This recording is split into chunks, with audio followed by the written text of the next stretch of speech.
Hello, everyone, and welcome to our winter 2022 market update. We hope your new year is off to a great start. In the past, we've had some longer market updates like this a few times a year, but going forward, we're going to try to experiment with some additional updates that are a little bit shorter in length each time in an effort to keep you a little more up to date with what we see going on out there in the world of economics and in the investment markets. So we're also going to continue to make this visual, but also organize these updates in a way that you can listen to them as you're driving in a car or doing some other activity. We know everyone is super busy, so hopefully these updates can help you feel informed and connected while you're multitasking as well. So let's dive in. Winston Churchill said, "The farther back you can look, the farther forward you can see." So in investing, we have to formulate some beliefs and philosophies of how markets will work. After all, we can't control the markets, but as you know, we can certainly control how we invest. So today we will look at where we've been very recently and also where we are going from here. So this chart shares a lot about how probably what a lot of people feel when they look at their portfolio right now. But it also shows the powerful effect of a diversified portfolio as well, and kind of how the S&P 500 has performed over the last year and a half as we've navigated through what a pandemic and COVID-19 really means to all of us in life, and especially in the markets. So as a recap, the overall stock market is represented by the S&P 500, which is the largest 500 companies in the US, dropped 34% very quickly in March of 2020. You can see that over to the left. A $100,000 investment became $66,000 in a matter of weeks. Yet it fully recovered in August of that year and has gone on to more than double since then. So can you imagine being one of those investors who got out of the market when everything looked bleak? That's a lot of money that you technically can never get back. But what this chart also shows is how a more moderate investor recovered even quicker than the overall S&P 500 index. So sometimes recoveries take years and sometimes they take only a few months, like in 2020. It's important to know the difference, and we'll come back to that in a moment. So we talk about volatility all the time. It's so normal, it's almost unbelievable how much it surprises us when it happens. If you look at the trees around you right now, here in Middle Tennessee, some are still covered with snow. But you know, this time of year, no matter what, it looks like all the trees are dead. Yet we don't even think that way when the leaves have fallen or start falling in the fall, because we know it's just part of the normal cycle of things. Yet when the market drops, so many people forget how normal those drops can be. So many of you might remember how much we talked about volatility back in 2018 and 19. And we talked about how we had not had much volatility in recent years and how we're expecting significant volatility soon. We just didn't know when exactly it was going to happen. And I think you should probably run from anybody who says they can predict the future. But we talked about 1987 a few years ago until we were practically blue in the face. And there's a reason we talked about 1987, and you can see it in this chart over on the left. I've got it circled in green. But we talked about 1987 until 2020 because that's when the volatility hit. We used 1987 as a very typical example of what short-term volatility looks like when you're inside of a long-term, good, bull, positive market. The downward decline is very short-lived, and the upward recovery is very fast. It takes the market months to recover, not years. Now, past performance, as you know, is no guarantee of future results. Yet in 2020, as you already know by now, we saw a very similar pattern, a 34% decline again. It took about a month, followed by a quick recovery of around 5 months. And just like 1987, if you invested money at the beginning of the year, you rode out the decline, tried to ignore it as best you could, then by the end of the year, if you were in equities, you still made money. I look for analogies all the time to get our points across, guys. And so I describe this phenomenon as something like a cooler day in the summer. The green circles on this chart on 1987 and 2020 show big drops in the market. Yet because we were still and are still in positive long-term cycles, the recoveries are quick because it's technically still summertime. This is in contrast to negative long-term cycles, the most recent one being the 2000s, which I've circled in red there in the middle. The market doesn't go down every year, but it goes nowhere for about a decade in the 2000s. That's what you call a long winter. So you always want to know when you're investing if it's just a cooler day in the summer or is winter coming soon. Well, here's how we tell the difference. We, as advisors, are much more concerned with bad decades than bad years. And you probably remember us talking about the historical cycle of bad decades and good decades before. The rotation usually has included one bad decade followed by two good ones. The last bad decade was essentially the 2000s, like we just said, followed by a very positive 2010s decade, if I could say it that way. And now here we are in the early 2020s still. You can see from this updated chart that this has happened over and over again since before any of us were born, and it goes on before that as well. If history is any guide, it would lead us to believe we're somewhere in the 5th or 6th inning of a 9-inning baseball game within this current long-term positive trend. So it's our opinion that we should always expect the near-term possibility of volatility in the equity markets, yet we believe this decade will be much of a repeat of the last decade with a few slight changes and tweaks, which we'll mention here at the end. But we'll have more good momentum and positive returns in the market and less negative volatility when compared to the bad decades. Bad decades, essentially, again, circled in red. What I've circled in green is essentially the times where the market has to essentially exist or live above that yellow average trend line. If the yellow trend line is average, then you've got to spend some time below it and you've got to spend some time above it. We'll come back to that in a moment too. But to put this another way, we essentially believe that this decade is the second of two good decades, which will make up the long-term bull market that started in 2009. If they have historically lasted about 25 years, you guys can do the math and guess that the next bad decade might not start until sometime in the 2030s. I wouldn't so much take that as a prediction, but as a very strong reflection on what history might be trying to teach us. So now with that historical perspective, let's move to a couple of points I want to make about current events.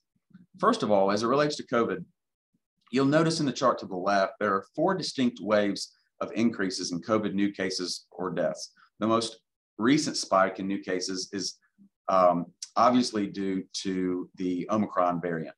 I did some historical research and I found it very interesting that approximately 100 years ago, there were exactly 4 distinct waves of the H1N1 Spanish flu. And the market activity during that time was also very similar to what we've experienced this last year and a half. Quick dips, pretty strong, but also quick recoveries. Very interesting. This is in no way a prediction again, and we'll just have to see what the near future holds as it relates to COVID-19. But secondly, I found this very interesting chart on the right that shows the percentage of our population that has already been vaccinated, infected, and an estimate of those who have been both infected and vaccinated. It's amazing to think that over 90% of our population has either had COVID, been infected, according to CDC estimates. You guys know this is not my area of expertise, but I think this chart reveals we've actually made a lot of progress as a country during this pandemic. Yet the news stations will continue to kind of follow Congress, never ceasing to blame the other network or the other party for all of our country's problems. But of course, you guys already knew that, and you're smart enough to pay some attention to what they say, but not to take it as gospel fully, of course. But these days, what's everybody talking about economically? And you heard even more of this right before the holidays. Now we're kind of getting in, obviously, into kind of somewhat of an election year. And so this might change a little bit, but all the news before the holidays was all about inflation, inflation, inflation. And so I'd like to interrupt this program real quick by playing you word for word, one small section from our June 2020 market update, a few months after the pandemic began to hit, and by now, over a year and a half ago. Why does the government like inflation? And how did it help us pay down our debts after World War II? And what does that have to do with what we're going through now? And how will it affect us? Think of this in very simple terms. If inflation goes up, that causes incomes to go up. Okay? If the cost of goods are passed on to the consumer, prices go up, companies make more money, eventually salaries go up, so incomes go up. If incomes go up, then taxes go up, because how are federal taxes calculated? Based on incomes, right? Not earned income, investment income. If taxes go up, then the government technically has more money, okay? This strategy, guys, is older than we are. They've used it before and they'll use it again. They're using it now, and that's why you need to know about it. So I now bring you back to your normally scheduled programming here. Guys, you cannot pump as much money into the economy as the government introduced into our country's economy and not have inflation. Guys, if you're clients of ours, you pay us to be out in front of these things, and we are. It doesn't mean we know what the market will do next. No one does. But take a look at this long-term chart on inflation. You'll see that the long-term average inflation percentage is around 4%. It's essentially this dotted line. Yes, yet recently it's gone above that average for the first time since 1991. This is really meaningful data. But again, what does this have to do with you? And what does it have to do with your portfolio? And what part can you control and what part can you not control? So let's revisit one more slide from our June 2020 market update to just make sure we understand exactly how inflation works, okay? Think for a moment. Let's shrink the entire economic world down to two things, okay? 100 Cokes and $100 bills. Nothing else exists, product, service, financially, okay? So in this little world, each Coke would cost $1, right? Simple math. Divide 100 Cokes by $100. Now let's say the government prints $5 more, but you still have 100 Cokes right away. But so now you have $105 in the world, or in the country, the economy, and 100 Cokes. So let's do some third grade math. My youngest son, Sam, is learning right now. And let's just divide the total number of dollars by the total number of Cokes. You're correct. Each Coke, excuse me, is now worth $1.05. The price went up 5% because the money supply went up 5%. Now let's expand this to what's going on in our country right now. Companies reduced their sales forecast in 2020 due to COVID, but they were wrong. Consumers purchased more goods and services than expected. Why? Because the government pumped more money into the economy and provided more financial relief than was needed. That's just my opinion. But if it wasn't true, based on the calculation we just walked through, we wouldn't have higher inflation. Therefore, you now have a situation that looks something like this. There are only 90 Cokes out there because of reduced forecasting and production in 2020. And there's actually $110 out there due to our government stimulus. So now each Coke, using the same math, costs $1.22, whereas it used to cost $1. This is exactly what's going on out there, and you need to understand it as investors. But most importantly, what can you do about it? Well, first of all, you can vote, but we're not here to talk about who to vote for. And by the way, both parties in 2020 voted for more inflation. We're here to talk about how to make sure your portfolio is in the right place. So take a look at this chart, which shows exactly how inflation can affect different parts of your portfolio. If stocks hypothetically return 10% over on the left and inflation is 4%, then what we call in the investment world, your real net return on stocks would be 6%, 10 minus 4. This means as your investments go up 10%, because the dollar is now worth 4% less, you've really only made about 6% on your portfolio. For bonds and cash, it's even worse. If bonds earn 3%, which is wishful thinking probably right now, and inflation is 4%, then do the math and you have a negative 1% return. If cash earns 1%, which is probably also wishful thinking, you'd have negative 3% on your cash real rate of return. So a couple of important things about this slide. We're not saying you shouldn't have cash and bonds in your portfolio. We customize that for each client. We go into great lengths to help you understand what role each type of investment plays in your portfolio, because they're all very different. But what we are saying is that anytime your investment return is less than inflation, that by definition is a permanent loss. You can never get your money back. Let that sink in for a moment. If you've got all your money in bonds making 3%, and your portfolio goes up 3%, but the dollar loses 4%, then that's a 1% permanent loss. We don't have time today to go back and discuss again what happened in the first decade after World War II, really the first 2 decades. But you can look on our website and view that market update from 2020. But this is exactly what happened to those sweethearted, noble patriots who purchased war bonds during World War II to help support our government and try to earn a little interest for themselves. They didn't think about how they were actually losing money every year because their dollars were shrinking at a rate faster than their war bonds were growing. So ask yourself this: do you think they ever were educated enough to complain to the government that inflation was higher than the interest they were earning? Probably not. But again, our job is to keep you in the know and also to make sure you have a healthy allocation to equities so you can make sure your portfolio doesn't get tackled from behind by inflation.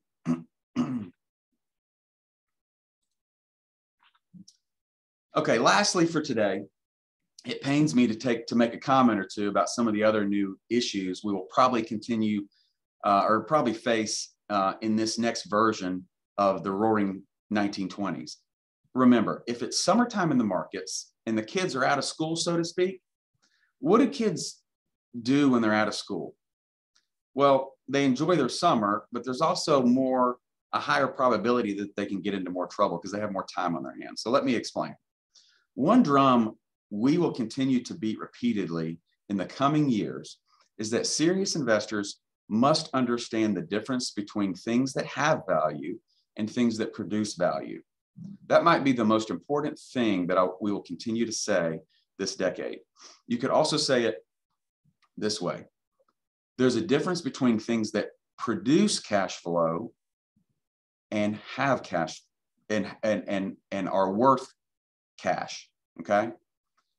Things that have value or that are worth cash are things you and I use, like iPhones and cars, lawnmowers, and pizza, okay?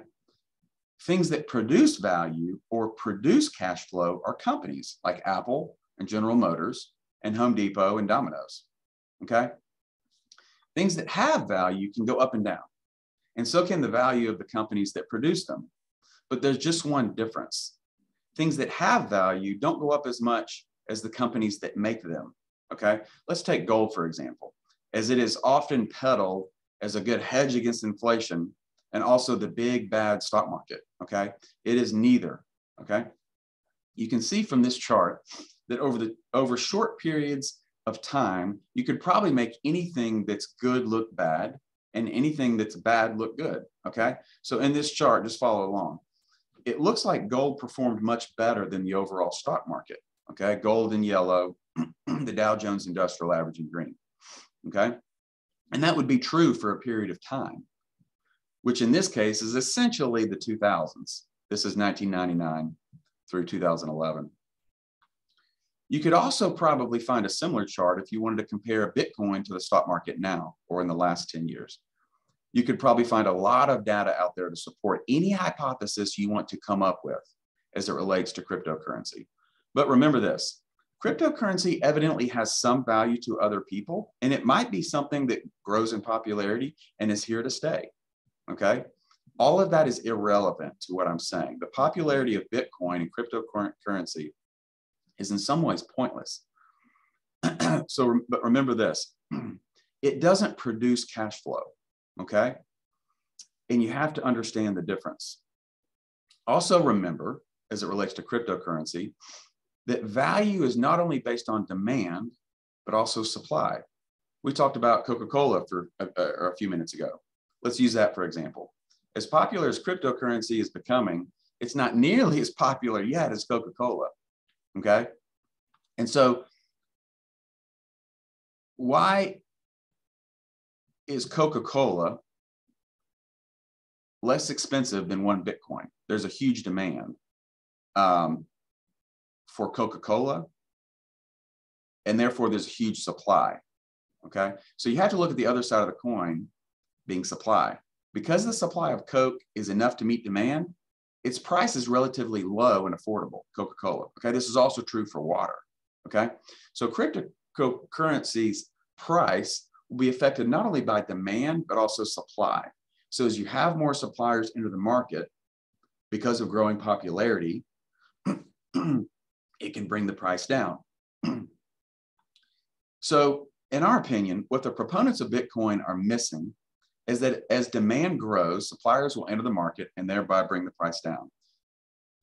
Think of it this way. If crypto becomes the new dollar, which it could, I don't know, nobody knows, wouldn't it be worth just $1? You might think I'm oversimplifying it all, some of you that are especially into cryptocurrency, but I assure you I'm not. 400 years ago, you had to sell your house in order to have enough money to purchase one tulip flower. I'm not kidding. Go on Google and go back and look it up. But maybe tulips didn't have Tom Brady or Matt Damon advertising for them. Perhaps they went wrong. Who knows? I'm not sure. What I do know is that it seems to me history keeps repeating itself. And while short-term charts might paint a certain picture as true, when you look at the long run, you can realize the opposite is true. This chart, in contrast to the one you just saw, points out that both gold and the Dow were trading around 800 back in 1980. That's this black circle over on the far left. Now gold is around 1,800 an ounce, and the Dow is trading at around 36,000. That's quite a difference in returns, and I'd actually be rubbing it in if I included the dividends on the 30 great companies of the Dow. The chart would go through your screen here and be much higher. This is the difference between things that have value and things that produce value or produce cash flow. Just look around, and guys, and keep your eyes open. The things we use are never more valuable than the people who create them. We live in a wonderful country full of ingenuity and brilliance, and the equity markets are just simply a reflection of that amazing productivity and the amazing opportunity that companies in this country have. And it's not only about this country.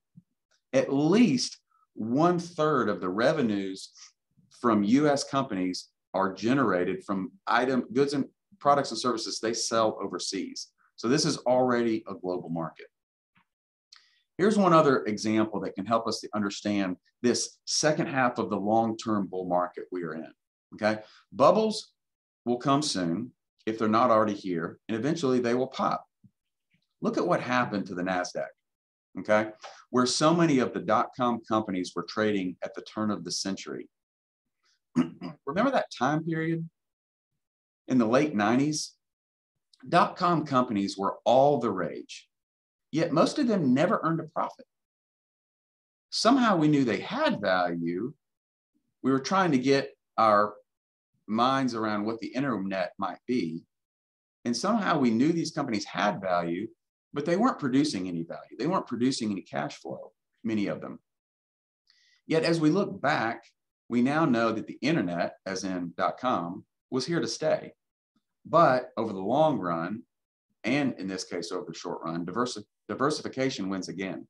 So in this chart, I want you to note how long it took the diversified Dow Jones Industrial Average, which is the green bar, or the S&P 500 index, the blue line, to recover from the dot-com crash, which started in 2000 and went until 2002. So it took a few years for the Dow to get back, okay? It was essentially 2006. Yet for the NASDAQ, where many of these dot-com companies were traded, it took 15 years for the NASDAQ to recover. So my analogy would be this. Things like cryptocurrency or gold might have some value. Cryptocurrency might be here to stay. And somehow it might make its way into everyday life for all of us, okay? Yet history teaches us that as investors, we want to continue to own good, solid companies that know how to earn a healthy profit in whatever industry they do business in. We also want to stay diversified and not put all of our eggs in one or two baskets. So I'm stating nothing new here, as many of you already know, only reminding us of what's always been true. Think of it as the equivalent of King Solomon saying, there's nothing new under the sun. Guys, I hope this presentation was helpful for you today. Feel free to email or call us anytime. We'll be here working in the office. For those of you that are clients, we will certainly continue working hard to keep you informed, and we'll see you soon. Thanks.